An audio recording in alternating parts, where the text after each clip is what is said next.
It's Monday, September 23. In the headlines, the Met Service issues flash flood watch as rain affects sections of the island. And Jamaica celebrates Tourism Awareness Week. In business news, Epoch reports a 17.9% decline in credit to businesses. Regionally, new shipping route from Trinidad and Tobago to ABC Islands. In sports, we get the results from the Jamaica Premier League fixtures on the weekend and action from the Cricket Premier League. This is the news on PBC Jamaica. I'm Simone Absalom Gale.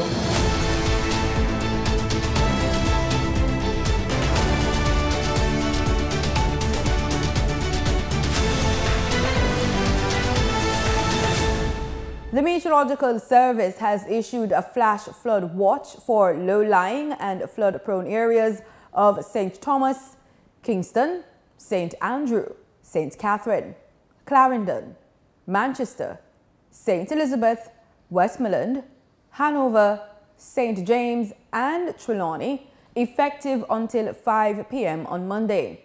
According to the Met Service, an area of disturbed weather associated with a broad trough across the Western Caribbean is producing moderate to strong thunderstorm activity.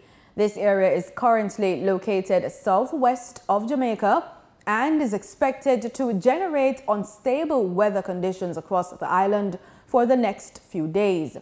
Satellite imagery and radar observations indicate that showers and thunderstorms have been affecting sections of the southern parishes throughout the weekend.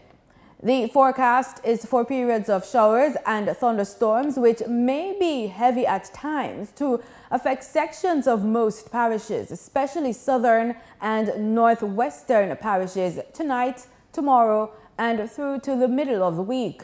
Strong gusty winds are also expected across southern parishes and offshore marine areas.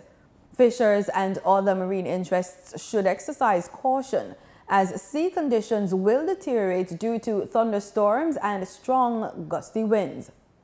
A flash flood watch means that flash flooding is possible and residents are advised to take precautionary measures. Keep informed by listening to further releases from the Met Service and be ready for quick action if flooding is observed or if a warning is issued. The Meteorological Service will continue to monitor this system. This week is Tourism Awareness Week and it's being celebrated under the theme Tourism and Peace, out of many, one love. The week's activities will run from September 22 to September 28. Portfolio Minister Edmund Bartlett gave details in a national message. Bob Marley's iconic One Love represents a heartbeat of Jamaica, capturing the island's vibrant spirit. For decades, it has been the Jamaica Tourist Board's global anthem as it promotes our beautiful island to the world. One Love is a powerful expression of love, peace, and unity, mirroring our nation's soul. According to Minister Bartlett, the activities will also include a speaker series and youth forum from the Tourism Action Club members. The main activities of the week will include daily advertorials highlighting initiatives of the Ministry of Tourism and its public bodies that speak to Tourism Awareness Week theme, a Thanksgiving church service at Family Church on the Rock, Montego Bay, the unveiling of a mural celebrating tourism and peace, out of many, one love, in downtown Kingston in collaboration with Kingston Creative, a youth forum designed to engage students in discussions around tourism's role in fostering peace and unity. A gastronomy event, Savor Jamaica, which will showcase Jamaica's rich culinary heritage at the Artisan Village in Trelawney, and a free Out of Many One Love concert at Devon House to mark World Tourism Day. Tourism Awareness Week will coincide with United Nations Tourism and the global community's celebration of World Tourism Day on September 27, embracing the theme, which was given a Jamaican twist.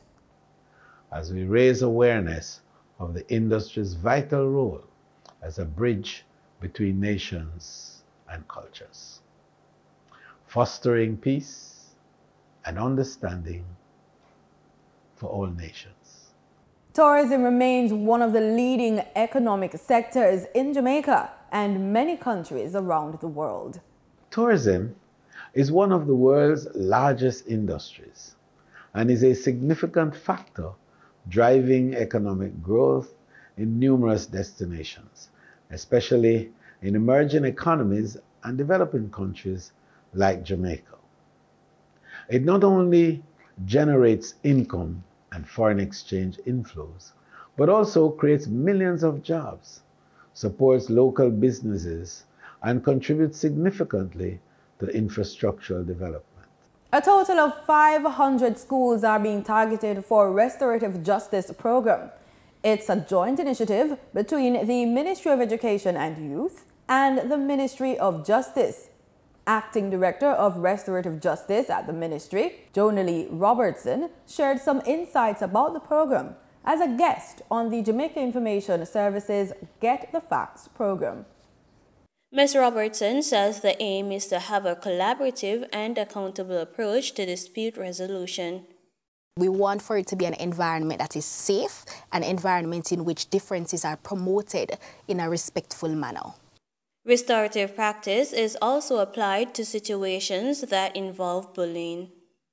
If we're looking at empowerment and if we're looking at true accountability, it's not just enough for you to say to the person, you've bullied someone or you've done harm, right? It's important for us to help them understand what are the implications of your actions, how has your decisions affected the other person and not just the direct victim of the bullying, but also other members within the school. And so where you have a restorative culture in the school system, you can now have where that bully, who is also another human being and who may have been bullied previously, can be accountable and can better treat in the future with his or her colleagues. She explains the barriers being faced in introducing restorative justice in schools. The educators, the students are welcoming, the parents. Persons are like, this is something that we did not know we needed, but having been exposed to it, you're like, where have you been? You know, but you'll find that one of the challenges, though, is that because it is so good and so effective, persons are expecting an immediate turnaround, immediate results. But we encourage and we guide persons that you have to be consistent and you have to be patient. Ms. Robertson also spoke about how parents and their children can get involved in the restorative justice in schools with fair process. We don't generally find, because of the culture of children should be seen and not heard, they don't get to participate a lot. But with fair process, it is saying to parents in our homes that allow your children to be engaged and involved in decision-making that concerns them. And so that way you have a greater buy-in and a greater accountability. Because if you can engage your child or your children in the how do we go about deciding on this matter that affects you, they're more likely to be on board with whatever the decision is because they would have played an active role in it. The Ministry of Education and Youth has successfully removed 11 additional schools from the shift system, marking a significant step forward in improving school operations. This brings the total number of schools remaining on the system to 34, according to Portfolio Minister Favour Williams. In a statement to the House of Representatives last Tuesday, Minister Williams shared the update and reaffirmed the government's commitment to phasing out the shift system entirely. Mr. Speaker, we're also pleased to note that we're working to take schools off shift after years of the dreaded shift system. Since 2020, we have de-shifted 8 of the remaining 34 shift schools, with Ocherias Primary, Bridgeport High, and Papine High School. Actually, it's 11, Mr. Speaker.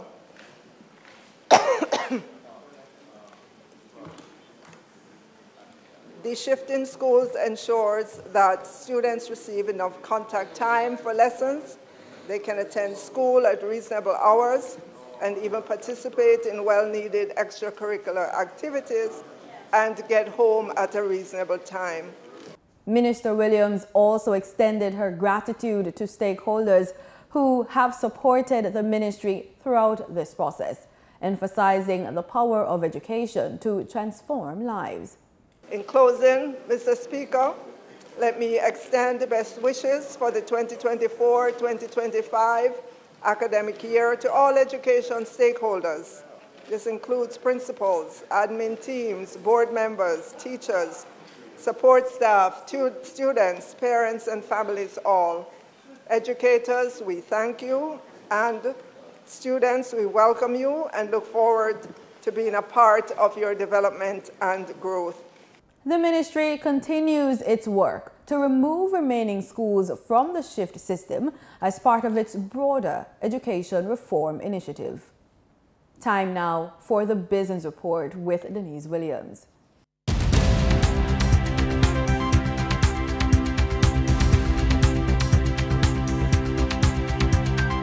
Good day, everyone, and thank you for joining us on the Business Report. I'm Denise Williams, your guide through the latest happenings in the world of business. The Economic Program Oversight Committee, EPOC, reports a 17.9% decline in credit to businesses across all productive sectors except agriculture for the period of June 2024 compared to June 2023. There was, however, a $13.8 billion increase in credit to individuals. When we look at the private credit and the growth in private credit and new loans disbursed through the deposit-taking institutions, this is where we see new loans disbursed between April and June 2024 being at $185.6 billion. And April down $4 billion over the $189.7 which were issued for the same period last year. Right? So we're seeing a flattening or even a reduction in new loans disbursed. This reduction stems from a 17.9% decline in credit to businesses across all productive sectors, except agriculture, and demonstrates the impact of a tight monetary policy which has been implemented by the Bank of Jamaica for the past few years. Tropical Battery Company has begun selling Tesla electric vehicles and is training automotive technicians to provide after-sales parts and services on the cars, motorbikes, and ATVs sold by its subsidiary electric vehicle dealer Tropical Mobility. Unlike traditional vehicles, Teslas and other electric vehicles require minimal service, no oil changes, or extensive maintenance. During trading for the period September 20, 2024, the following companies represent the top 3 most active stocks that investors bought and sold on the Jamaica Stock Exchange. Toll road operator Trans-Jamaican Highway Limited with 108,326,701 units represented 76.63% of the market volume in terms of sales. Gas station operator Future Energy Source Company Limited, ordinary shares with 10,209,807 units represented 7.22% of the market volume in terms of sales. Banking conglomerate Sagicor Group Jamaica Limited with 6,163,783 units represented 4.36% of the market volume in terms of sales. Moving from the money moves of investors, executives, and companies on the stock market, we turn to the Forex market. On September 20, 2024, the Bank of Jamaica reported that US $71.91 million was bought from Forex traders, while US $76.55 million was sold to Forex traders. Buying directly from the Bank of Jamaica, foreign currency traders sold the US dollar for $158.65 and bought US dollars for $157.72. The difference between the buy and sell rate was 93 cents, which represents a profit for Forex traders for every US dollar traded. Canadian Forex traders earned a trading profit of $1.86 from transactions with the Bank of Jamaica. The Canadian dollar was sold for $116.94 and bought for $115.08. For traders looking at the British pound, they pocketed a profit of $1.17, selling it for $210.94 and buying it for $209.77. For our credit report tip of the day, we want you to know that paying your bills on time accounts for only 35% of your credit score. But that's not the only way to strengthen your financial standing.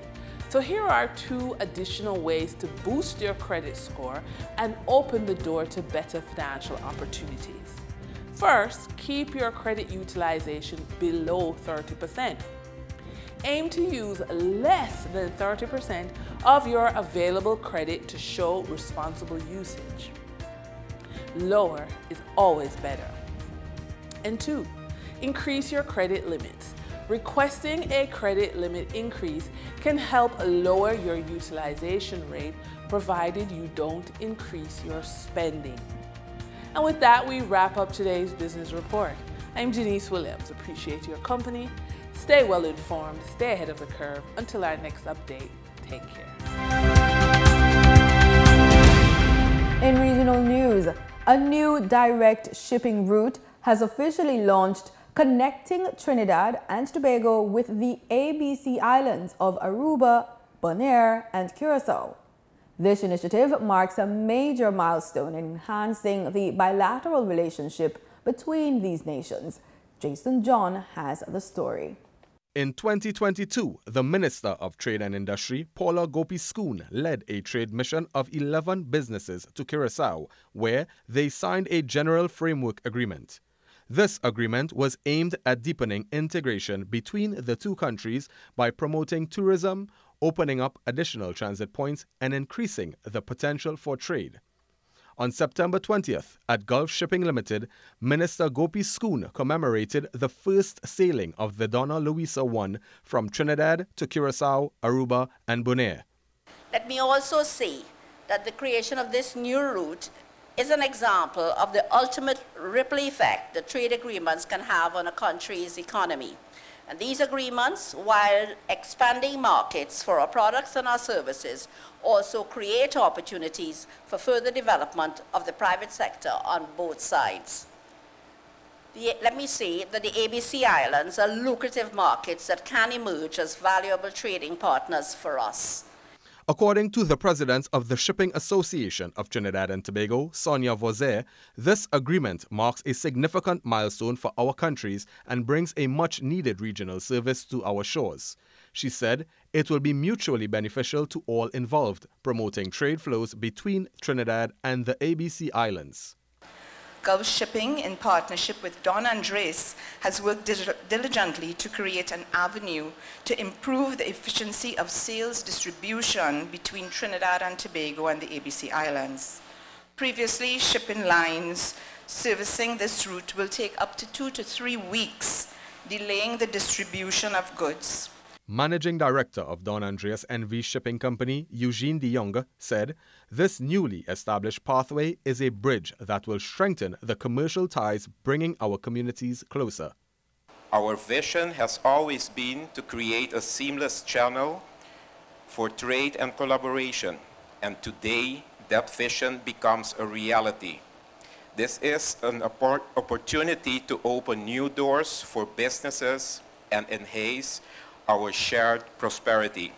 The reduction of shipping times from 2 to 3 weeks to 2 days will also increase the type of goods being transported. Minister Gopi-Schoon said with these improved shipping solutions, in time can be set to include countries such as Colombia and the Dominican Republic. Jason John, TTT News. A call has emerged from the Jamaica Gleaner for CARICOM states to implement the Patsy Richards initiative.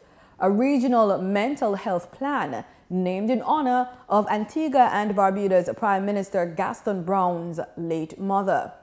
Following an emotional eulogy where Prime Minister Brown shared his family's experience with mental illness, the editorial urges a comprehensive reform of mental health care across the region. Jamie J. Rocher has the story. There was never a time that we said to her that we did not love her. We loved her. She was and is our mother. A moment of reflection on family vulnerabilities is now sparking regional conversations on mental health. In an emotional tribute to his late mother, Patsy Richards, Prime Minister Gaston Brown laid bare the struggles of growing up with a parent battling mental illness. I share these experiences of my mother with us today, not to dwell in the past, nor do I lay blame at anyone. And I certainly do so without any bitterness whatsoever. That experience, horrible though it was, occurred at a different time in our own society's understanding, tolerance, and consciousness. In our present-day society, this experience should serve as a means to cultivate a more empathetic and supportive environment for mentally ill persons. Prime Minister Brown's candid words struck a chord, not just here in Antigua, but across the region. An editorial published Sunday in the Jamaica Gleaner has urged CARICOM to seize the moment and launch the Patsy Richards Initiative, or PRI. The aim, to tackle the pressing mental health crisis in the Caribbean head-on and dismantle the stigma that keeps so many struggling in the shadows. The Gleaner says, Prime Minister Brown's display of humanity and courage is a gift that CARICOM should grasp to confront the stigma surrounding mental illness. The statistics are staggering. According to the World Health Organization, the Caribbean ranks among the regions with the highest prevalence of mental health disorders globally. Yet, funding remains minimal and public awareness even lower. The Jamaica Gleaner says the PRI, if embraced by CARICOM, could be the regional push needed to address these issues with the same vigor used against diabetes and hypertension, diseases once neglected but now prioritized. And with World Mental Health Day on October 10, the timing couldn't be more perfect. A conversation started in Antigua could now echo across the Caribbean. The question is, will Prime Minister Brown's regional colleagues rise to meet the challenge? Jamie J. Rocher, ABS News. Grenada is set to host the second European Union Caribbean Global Gateway Conference on Sargassum early next month. More details in this GBN report. Prime Minister Deacon Mitchell and Felix Fernandez Shaw, Director of the European Commission's Directorate General for International Partnership, will address the event on October 1st and 2nd. It will be held under the theme, Turning the Tide, Sustainable Practices and Economic Opportunities for Sargassum in the Caribbean Basin. This conference is part of the Global Gateway Initiative, the EU's strategy aimed at enhancing investments that create smart, clean and secure value chains globally. The Barbados-based EU delegation noted that since 2011, Caribbean nations have faced increasing challenges from sargassum inundation along their coastlines. This issue significantly impacts the tourism and fisheries sectors while also posing public health risks. The October conference will bring together about 250 delegates to foster dialogue and action, as well as the development of and investment in extensive value chains to tackle this challenge. Discussions will focus on creating a sustainable value chain for sargassum through research and innovation and enabling environment and transformation. Topics will include the latest developments in research, monitoring, prevention, collection, treatment, and disposal of sargassum biomass. The event will also bring together public authorities from Caribbean and Latin American countries, European overseas countries and territories, private sector financing institutions, the scientific community, and NGOs. This gathering aims to connect various stakeholders to identify investment and partnership opportunities that support both public initiatives and commercial operations throughout the sargassum value chain. Reporting for GBN News, Beverly Telesford. In sports, we opened the scorecard with football as Cavalier SC defended their Jamaica Premier League title with a 2-1 win over Portmore United at Sabina Park on Sunday. Portmore United had beaten Cavalier SC twice last year and took the lead in the 19th minute, but Cavalier equalized in the 25th minute and an own goal by Akeem Mullings in the 60th minute secured the points. In other JPL matches, Racing United got their first win in the Premier League, edging Dumbarholden FC 1-0 thanks to a goal from Mikhail Williams in the 40th minute. Over to cricket. The Guyana Amazon Warriors went to the top of the Republic Bank CPL points table after their win over the Antigua and Barbuda Falcons on Saturday. But that was temporary as things changed after Sunday's early match at Providence. More in this report. The Barbados Royals and the St. Lucia Kings met for the second time in as many days at the Guyana National Stadium in Providence, and the winner of this CPL encounter could take over the top spot on the points table, where they sat in second and third respectively, equal on points and games played with leaders Guyana Amazon Warriors. The Royals won the toss and invited the Kings to bat first, and they lost their captain Faf du Plessis for just 4 in the 4th over, but recovered well with a 63-run second-wicket partnership between Johnson Charles and Akim Ogis. Charles was the first to go for a well-played 53 in 42 balls with 3 fours and 4 sixes. Ogis got into another good partnership with Tim Seafoot, which reached 40 before Ogis had to retire hurt on 35 in the 18th over with a score on 139 for 3. The Kings completed their 20 overs with 162 on the board for the loss of 3 wickets, with Seafoot hitting 45 not out, containing 3 each, 4s and 6s. The Royals were brutal in the first 5 overs of the chase, with Kadeem Alain and Quinton de Kock putting on 56 before the South African fell for 22. Alain went on to make a top score of 47 in 25 balls with 4 fours and 3 sixes. But barring that, the Kings' bowling really came to the fore to have the Barbados Royals needing 21 of the last over for the win, which they did not get, closing on 149 for 8 in their 20 overs. David Weiser was the pick of the bowlers with 2 for 17, while Azari Joseph and Nur Ahmad also had 2 apiece.